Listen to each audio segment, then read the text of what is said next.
Guys, मैं हूँ आज रोम में और यहाँ पे अगर आपको खाना खाना हो पाकिस्तानी और इंडियन जो सही टेस्ट के साथ, तो यहाँ पे विक्टोरिया तेरमिनी के पास एक होटल है, कश्मीर हमालिया होटल। वहाँ पे आप अपना असली जो है वो टेस्ट गुजरांवाला का बंदा है, ये बनाता है। इधर बड़ा ज़बरदस्त किस्म का टेस्ट है, खाने पीने का आप खा सकते हैं। तो मेरा मशवरा है कि जब भी आप रोम में आएँ, यहाँ पे 2 किस्म का खाना मिलता है। अगर आपको कुछ स्पेशल किस्म का खाना चाहिए तो वो भी मिल जाएगा। अगर आपको प्लेटर चाहिए तो वो बहुत ही सस्ता प्लेटर मिल सकता है।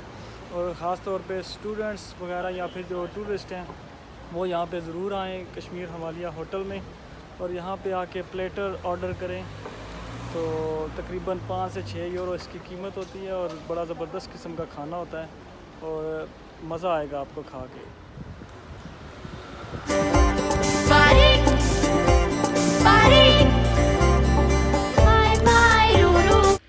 ये होटल की जो है वो अंदरूनी हिस्सा है, जहाँ पे सारे ये आराइश व ज़ेबाइश सारी जो है वो कश्मीर से मिलती जुलती है और इसको कश्मीर की तरह वो बनाने की कोशिश की गई है। और ये प्लेटर है जो मैंने आपको बताया था कि 5 यूरो और 6 यूरो में मिलता है। इसमें रोटी और 2 तरह के सालन होते हैं।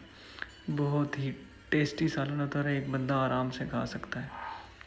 और ये रोटी जो है वो इंडियन स्टाइल रोटी होती है। सलाद में जो है वो भी काफ़ी कुछ होता है और साथ ही अचार की वो थोड़ा सा शिकारपुरी अचार देते हैं, उसका भी टेस्ट अपना ही होता है। बहुत मज़ा आता है ये खाने।